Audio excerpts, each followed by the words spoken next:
Ms. Savina Dawood is an Assyrian activist and also president of the Dawood Institute with a master's in human rights and a bachelor in business and management science. And she blends the academic expertise with a passion for advocacy and empowerment. And Savina has represented the Assyrians globally, voicing the oppression they face in their homeland, from both persecution and ethnic cleansing to political marginalization and land grabbing, while also at the same time advocating for indigenous people's rights protection. So let me present Savina, and with the title Empowering Assyrian Youth Through Educational Programs. Please, the floor is yours. Okay. كما برسو بلخا baby English همزمخ. Okay. Okay. So it's okay. All right. So I think I will do my presentation. I'll have it in English for the respect of those who are non-Assyrian among us. So that everybody can understand. That was the finale. Sound effect, okay? I have managed it. You'll see. Another one is coming. Okay, first of all, this is shlam, okay? But it's the opposite. It's just like how we are all feeling right now, okay? We're all feeling upside down. We're very tired, okay? So this is representing how we're feeling right now. But I'll try to make it... please do not close the windows. Please do not close the windows. I'm feeling very sick. I have a condition. If there isn't enough fresh air, I will faint. So do you want to listen to, if you want me to faint and finish the program, you can close the windows. Okay. Saudi. Okay. For those who don't know, I come from Hakkari, min Shamdinli, my family. In Saifa 1915, as most of Assyrians left Hakkari, my family settled in Harir Batase. It's in what's today called Iraq. And then in the 60s, again, there was fights between the Arabs and the Kurds. And then there was also the Anfal campaigns against the Assyrians and the Kurds by the Ba'ath regime. My family once again fled to northern areas of Iraq. And then in 1991 there was the revolution. We became refugees in Urmi, Iran. I was about 1.5 years old. Then we moved back to our country in northern Iraq, Ashur. And then in 2000, there was a rise of Islamic groups in the city of Erbil, and they were bombing some houses of some priests, some salons, beauty salons of Assyrian women, and our house was also one of them. And that's when my family decided that we need to go to an area that is a little bit more Assyrian. So we went to Ankawa. And thankfully, since then, we haven't run away to anywhere else. But unfortunately, in 2014, even though my family settled, but our Assyrians from Nineveh did not. Our Assyrians in Khabur did not. Our Assyrians from Somalia, who came from the Somali genocide. So it's the story of almost every Assyrian around that we've been fleeing. Persecution, genocide, ethnic cleansing, political oppression from place to place. In 2013, the year before ISIS, we were sitting, a group of friends, and talking about Assyrian leadership. This is 2013. And this is a question to you all. Who is your Assyrian role model? Who do you think of when you hear Assyrian role model? Who are you thinking of? Who's coming to your head? This was 2013. So in 2013, when we're sitting, a group of young people, we thought of Marisha Shimun, we thought of Agha Patros, we thought of Shamira, we thought of Ashurbanipal. They were old names that were no longer among us. And it was very unfortunate and very sad, and we were wondering why, and that we want to do something about it. And how do we change that? And it was very unfortunate that we were not able to name a current Assyrian leader in 2013. A nation that has history of 7,000 years. In 2013, there isn't one Assyrian leader that us as a nation can actually name and feel proud of. Maybe not all of us, but at least most of us. So that's where the idea of Ituti organization came from. We wanted to establish a platform, a place. We started to start a place. We wanted to have a platform where Assyrians can be able to get educated, and we can empower them to generate new leaders, to have new leadership in our community, whether it's in politics, whether it's in churches, in our social organizations, everywhere. Because it's very sad to say that, and it was very shocking when Malfono, Alexander and Malfono Abu Zaytun, they were talking about the organization that they established 100 years ago, Intiba. They had the same goals that we sat and discussed 100 years later. So, by the way, I'm a mother. I have 2 children, Hakari and Isla. And I'm wondering, is Hakari and Isla's children, are they also going to sit 100 years from today and discuss the same goals again?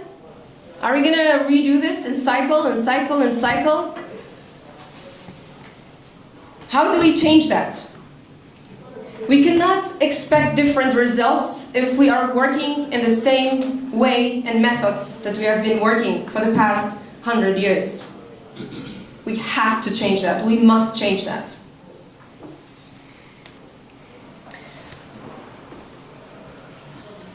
When we established Ituti, it was very important to us that the organization was independent. That means we are not associated or affiliated with a political party or with one specific church. It's very important that our young people, our women, and in general our people and our children, they can go to an organization without having to be in a box, without having to be titled to a specific title that we are all used to. With us, anyone with any Assyrian, with any political idea is welcome. Any Assyrian from any church is welcome. Any Assyrian from any region is welcome. As long as we are working for our nation. With purity. I know in English it doesn't make sense, but in Assyrian my people understand what I'm talking about.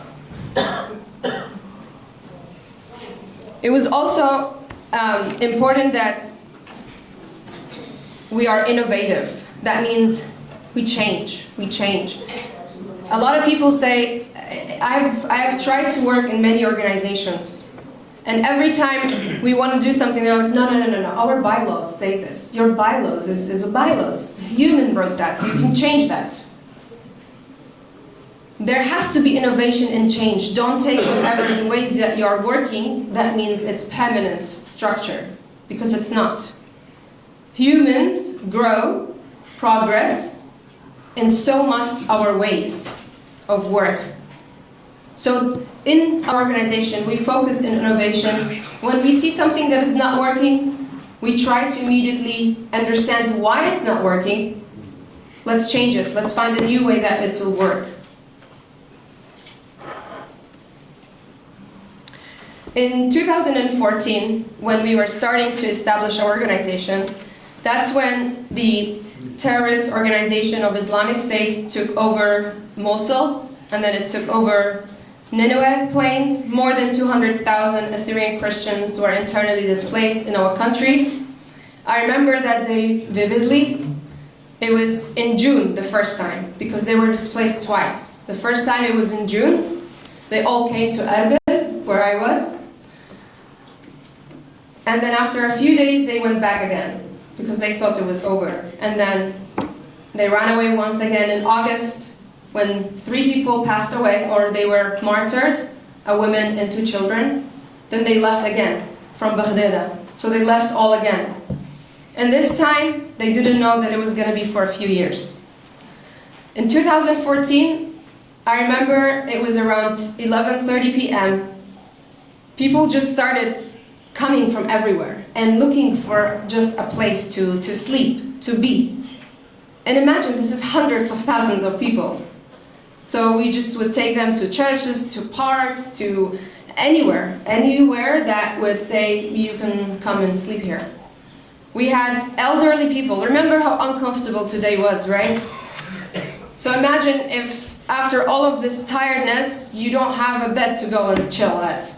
You're gonna go and your bed is the park. You're just gonna sit in the park, not even somewhere to sit on the floor. Imagine you're a pregnant woman. You don't have a place to relax, to rest your body. They were infants, they were 3-4 years old. We had to go and find formula for them. They had no diapers. People just left everything when they fled ISIS. Some of them, they didn't even have time to get their documents, their identification. When we saw that situation, we decided that we're going to help them immediately with whatever we can. And as we started helping them, it was a few days in, and there were a lot of organizations helping, a lot of churches helping, everyone was helping. One of the days we're sitting at one of the camps, we are planning with a Swedish hospital to check on patients with diabetes and on pregnant women. Then there's this little girl, I just hear her, we were on the roof of the house that they were staying at.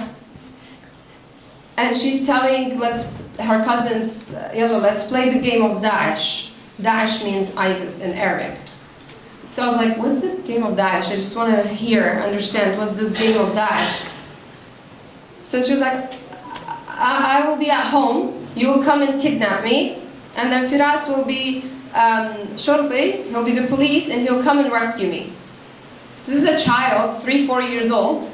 They're playing the game of Daesh. I don't know how many people here have children or grandchildren. You already know how difficult it is to entertain children. You have thousands of toys for them, you have a TV for them, you have everything for them, and they're still bored sometimes. Those children had nothing. They didn't have a single toy, there was no TV, there was no schools, there was nothing for them to do. And their parents were not even mentally there for them, because they had to make sure there's food, there is clean water, there's diapers, there's formula, there's this and that and medication. So that was for us the moment where we stopped doing humanitarian things and we said, okay, the entire world is contributing humanitarianly right now to this crisis. We will focus on how to build and empower and heal the mind of these children, the mind of these young people, of our women, of our elderly, all of our people who are going through this. And that's when we focus on our vision to be educate, enable, and empower, with a focus on indigenous Assyrians in our indigenous lands.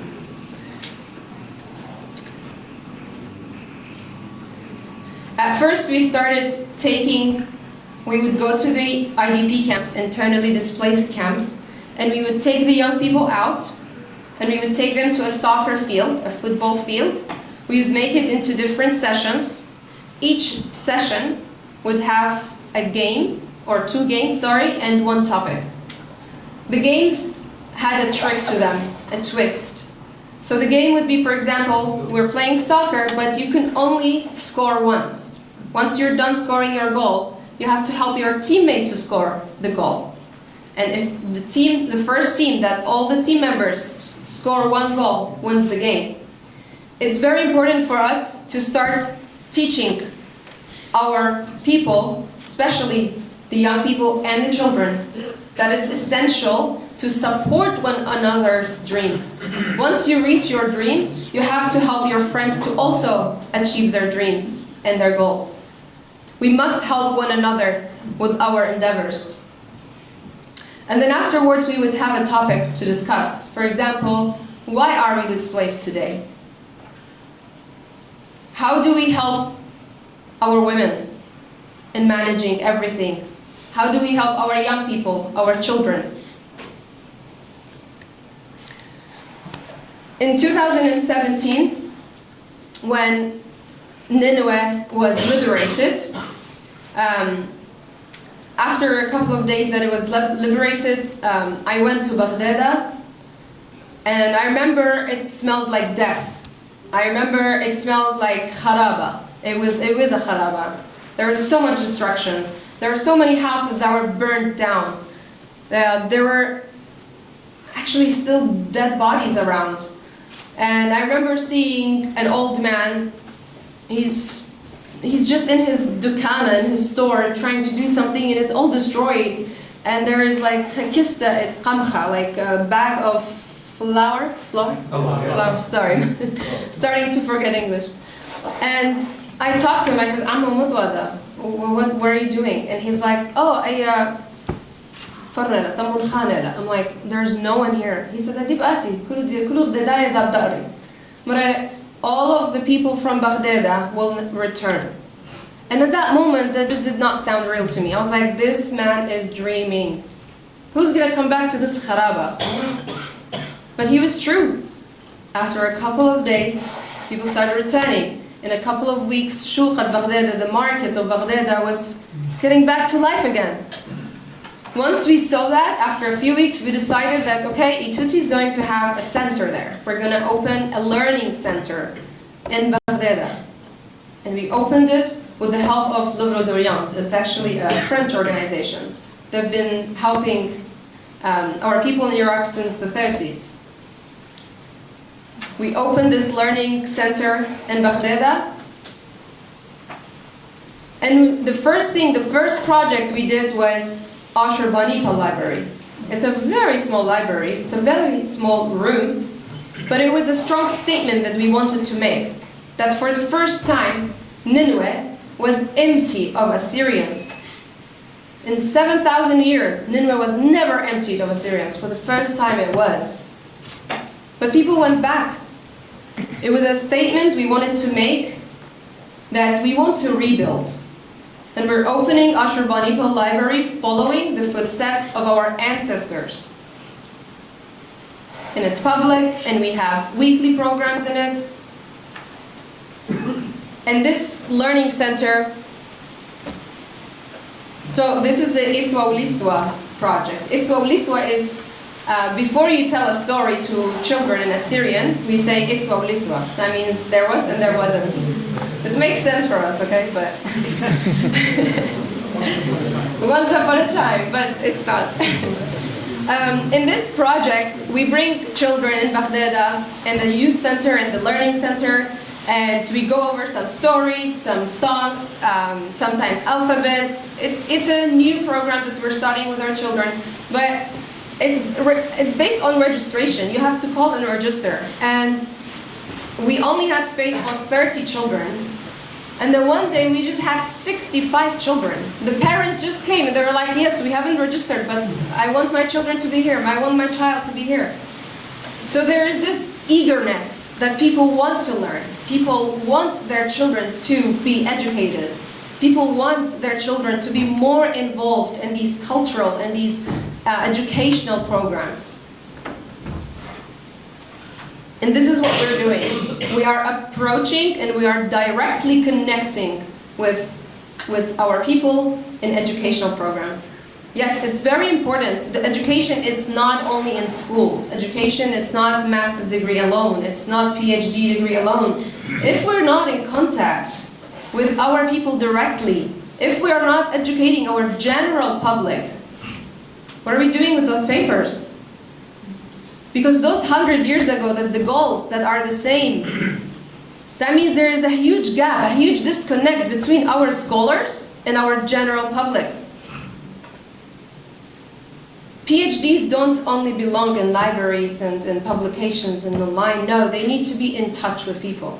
Maybe not in a in a document form, but in this type of educational form, educational programs. Something good, in my opinion, came from ISIS. Before Nineveh was invaded by ISIS, there was 0 women driving in that area. 0. No women drove in the Nineveh plains. After ISIS, so 2014, 15, 16, a little bit of half of 17, our people lived in Erbil, in Nahadra, in different villages of our northern region. And that's when they were encountering or connecting with Assyrians who lived in the cities, who were among societies that were a little bit more liberated than the ones in Nineveh Plain. Because let's remember, Nineveh Plain is surrounded by very, very conservative neighbors from non-Assyrians. So it was very difficult for our people to be themselves, to be who they are. But after ISIS, a lot of women who were coming to our learning center, they said, we want to learn how to drive. I said, okay. So they're like, how many do you think will come to this course? They were like, well, maybe 10, 15. I said, okay. So we managed a budget for 20 women. I said, okay, I'm sure like 15 women will register, and then we'll have 5 more. We opened the application. Within less than 48 hours, we had more than 360 women who applied. That's a changing point in our culture. That means our woman was now ready. She wants to be out. She doesn't want to be alone at home, only a mother. She also wants to proceed her education. She wants to continue to her career. She wants to speak her voice, her ambitions, and she wanted to do something about it. And it was very mind-blowing to us. And until today, all of our programs, majority are actually women who apply. We continue having skills building programs that will help our young people and our women to proceed with their education, with their career, to apply for jobs. One of the programs that we have established is the Nebu Educational Awards Program. It's a scholarship program that we help students with their tuition fees. In 2018-19, I went to Armenia. I visited Devin and Erzin. I stayed in Erzin for about 2 weeks, and I met with a lot of our people in Armenia. And our people in Armenia, I've worked with our people everywhere, and I can openly say that our people in Armenia are the most humble Assyrians I've ever met.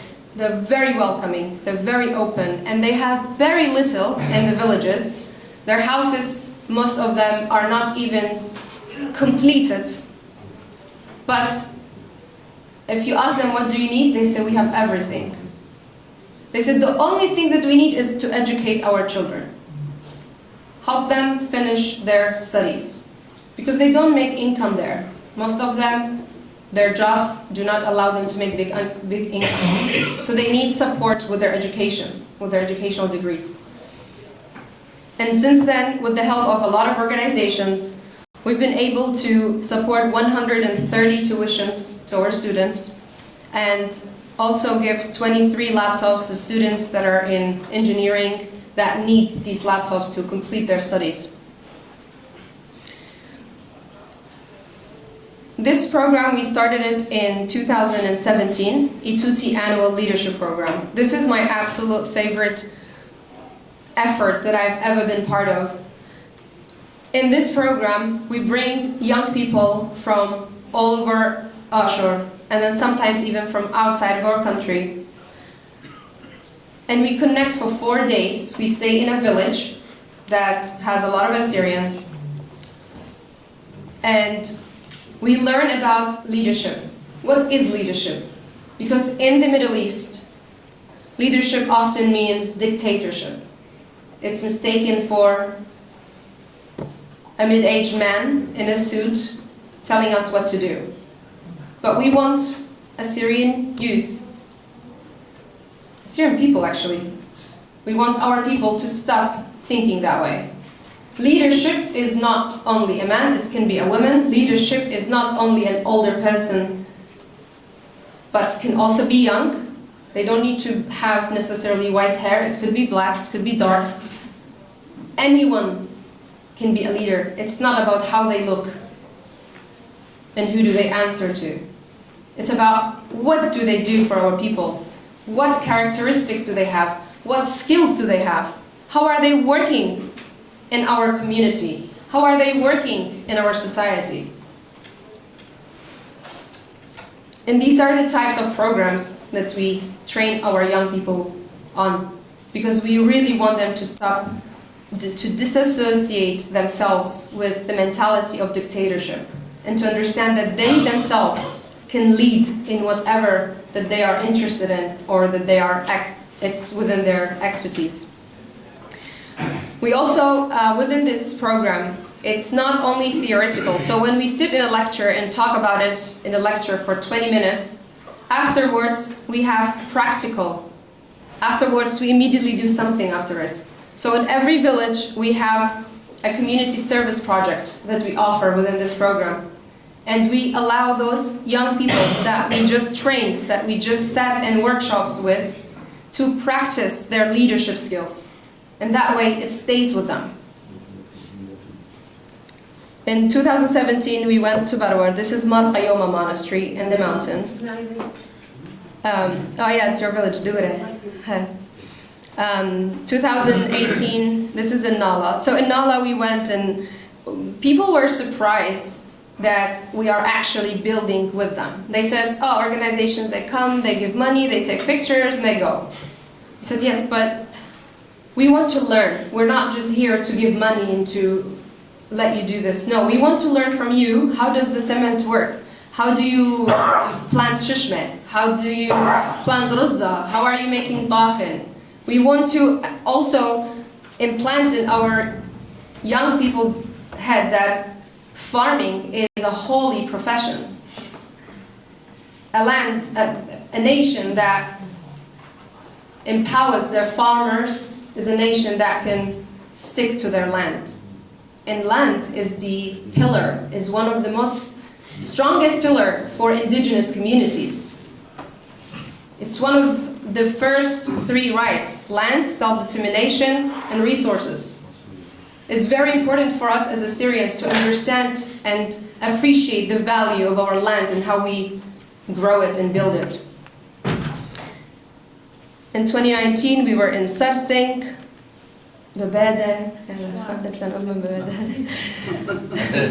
Hazarjot, and then this year it was in Bakhetme. I was also there. So in Bakhetme, I don't have pictures, I did not put it, but close to Bakhetme is the Semele massacre site. So one of our community service projects this year in Bakhetme, it was to clean the massacre site. How many people here have seen it? How many people have been here to the Semele massacre site? Okay. It was all trash, right? There was trash, and not just any trash, not paper, okay? There was rug, a whole rug, an old rug that you no longer needed in your house. Somebody has went and put it there, okay? There were furniture, old furniture. There were tires. This is not a one man's job. Like that rug, when we had to take it out, 4 people had to take it out. And that place is supposedly gated, and it has a key, and the key is with the neighbor, and we have to go and knock for us to go visit it. And we did that, but we went and removed all of the trash. It took us a few hours. We took about 12 bags of trash, despite the big ones. And there were people saying, well, you guys don't have permission to do this. Excuse me, did you take permission from people who threw the trash there? We're cleaning.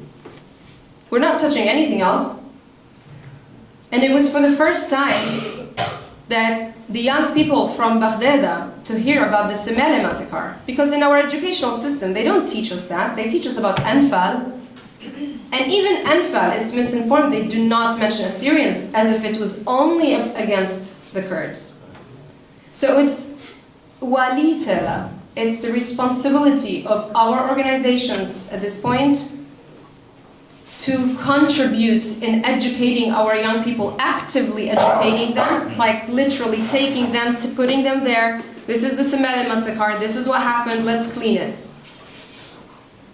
We can't keep continuing and waiting for the government to do something about it. We can't keep waiting for the government to remove the Simcha Shakak from our educational curriculum. We can't keep waiting for these things. We have to actively be involved in doing something, not just write letters. I wrote a letter. I wrote another letter. Every Shawab Tabbakh, we see a new letter from our organizations. And this is the Tanayuta that we want to بيغزرخ لجروخ ديال بنات الأمتن. سبب رابا مبشمنتلا. I will say this part in Assyrian because I really intended to my people. رابا لمبشمنتا قد جبديا ملوبنا جبايوتا. شوت أسديا شوت أبيات ديا ملوبنا شوت أبايوتا. بياشنا أني ريشاية. نيشة أمتناية بياشنا أن خراي من شوية. خبالت لخ جباية أمرت خمدي بود جبدية بكارب أمرت خمدي بود أمتدية أخينا أخنيات خماسخ أخني جرك خينا يا لو بناتت أمتن شارخ لو من جبايوتا جبي وشوت آسة إلى أختي أرخى إلى أوشويلة بدي أرخى أختي إلى methodology بدي أرخى أختي بلاخت أختي بدي أرخى بلاخت ليلة نيشوخ إديو قدوا جبي بركي قدمة باز بدو خجب خينا إديو قدوا يشوتا بتت قدمة بركي آز دو خشوتا بتخيتا إلى خبروسس كيانايا قد شخلبت شوتا بيته أو من دليل كيانايا قد أخني مرة شخلة خبر سوبا آتن إيود من دوا جبا. The political parties and organizations, they don't own us. We own them. We will use them.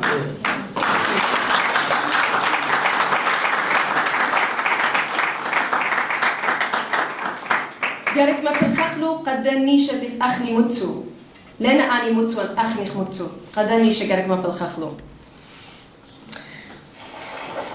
وبزي هاي رخيال بنات ديان قد إن أتلخ بالخانة قد شعري بالخانة ديان.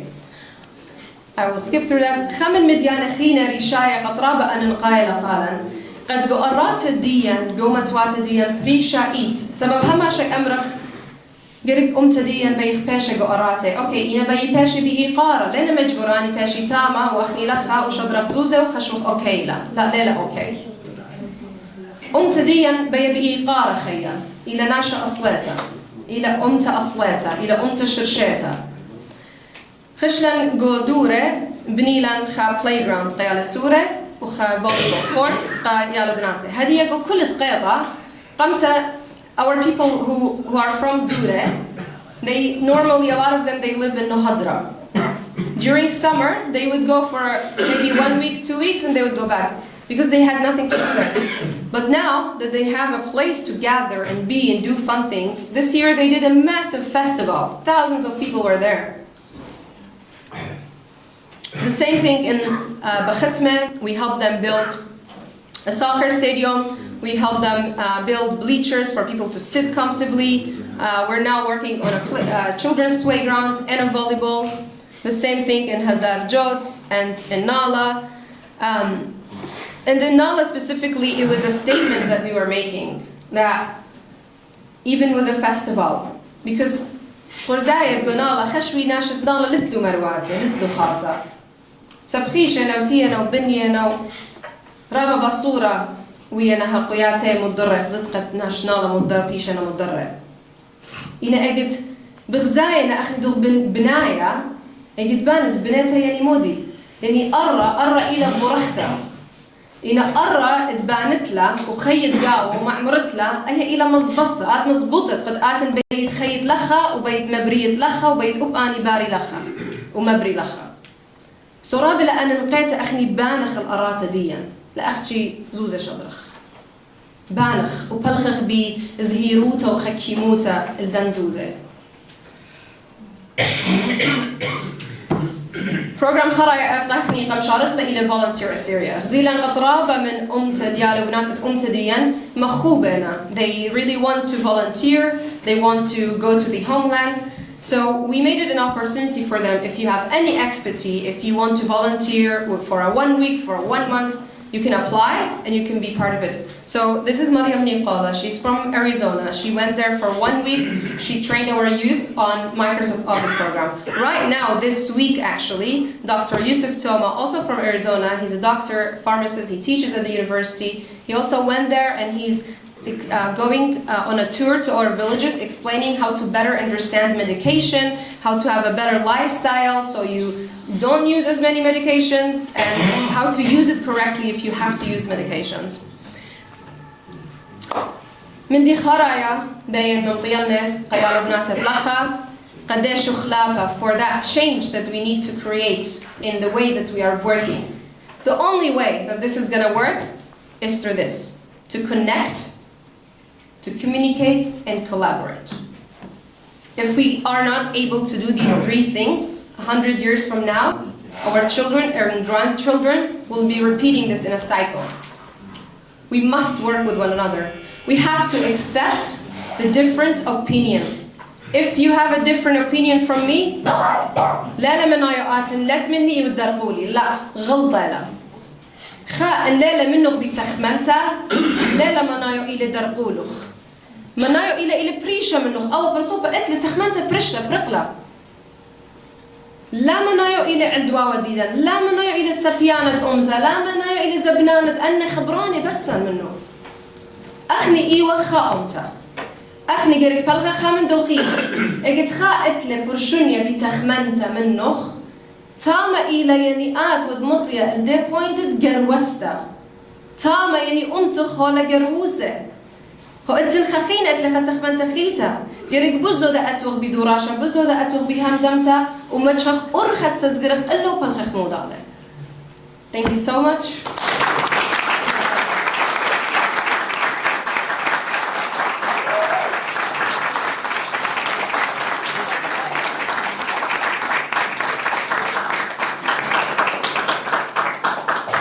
Savina, thank you very much. I must bow for your work and your community's work. You see, I had difficulty stopping you or telling you the time. I think it is an excellent ending of our conference with the work you're doing both through community work and education. Thank you. Thank you very much. Thank you. I'll leave the floor for any comments.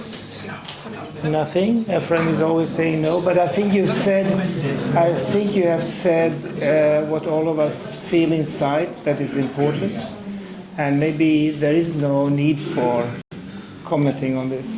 Thank you very much again.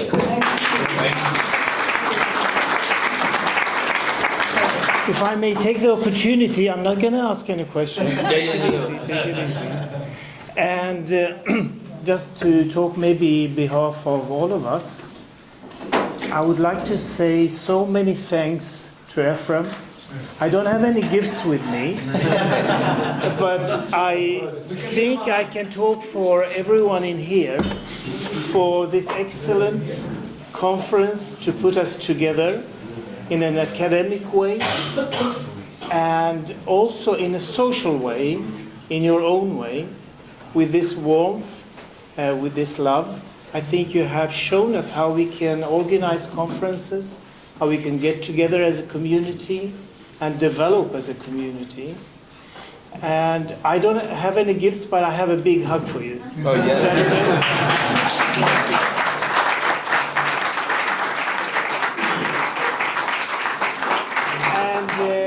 Of course, also the Assyrian Chaldean community here. Thank you very much for your support, and you have been so welcoming with all the social activities. Thank you again to you as well. Thank you very much, dear Ember. My biggest gift is this, seeing us working together, sharing times, concerns, and works. So this is the biggest gift I ever could have. Seeing you coming from so far, sacrificing your time in order to also to present the word, or just coming and listening to it, because I'm going to ask you a huge pardon for the whole time I haven't given you even a while in order to have a coffee, because being here in this special place, you have to use it, and we must be also on time in order to, when we next time ask them to have again, thanks to George, to have again the chance to talk in this historical building, then they would not say, yeah, remember. No, we are disciplined, and this is why I'm sorry to have said, no, be careful, we need time. So, خاتي يا بيت الرابع بس كلها محاضرات الرابع كلها محاضرات بس